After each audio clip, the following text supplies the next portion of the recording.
Hi again then guys, and so we've got another GranTurismo 6 top speed tune for you today, and this time it's for the Shelby Daytona Cobra Coupe.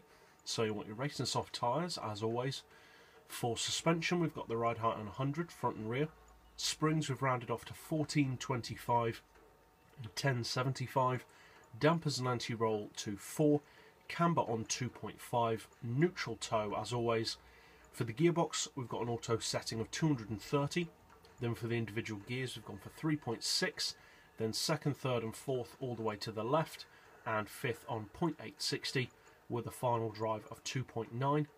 For the diff, we've got the lowest initial torque, highest acceleration and lowest braking sensitivity. You want both of your power upgrades, of course, and your downforce set as low as possible. Traction control is turned off, as always. And so this is a pretty expensive car to be considering as a top speed racer. It is of course a 4.5 million credit car, so it's one of the more expensive vehicles in the game. But for those of you guys who bought the 15th anniversary version of the game, you will of course have got the 15th anniversary version of this car, and this tune setup works just the same for that vehicle.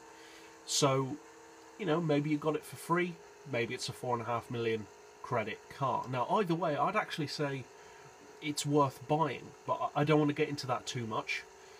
Read into that what you will.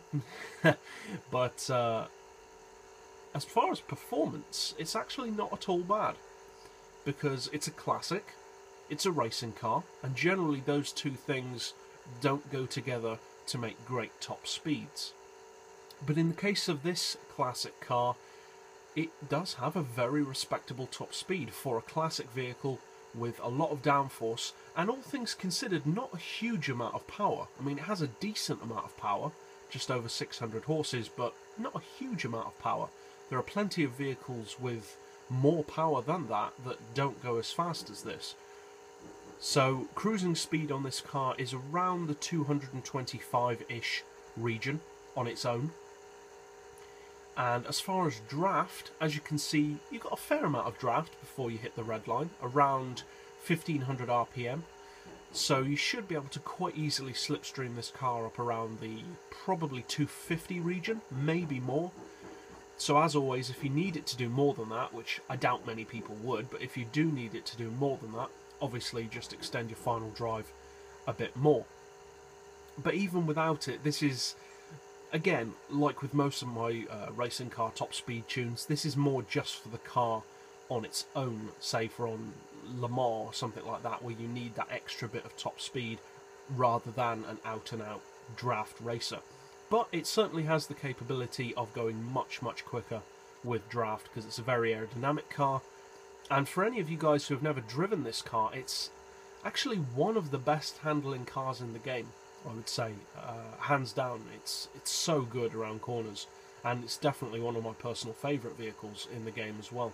So if you haven't bought this car, yes, it is expensive, and I don't want to get into the reasons why too much. If you want to know the reasons why, you'll have to stick around on the channel later on this week and check out the High Rollers episode, which will be featuring this car. Plug, plug. But if you do want to know the reason, be sure to check that out. And as always, if you found this tune setup helpful, feel free to subscribe. I put out new top speed tunes every day. And as always, thanks for watching.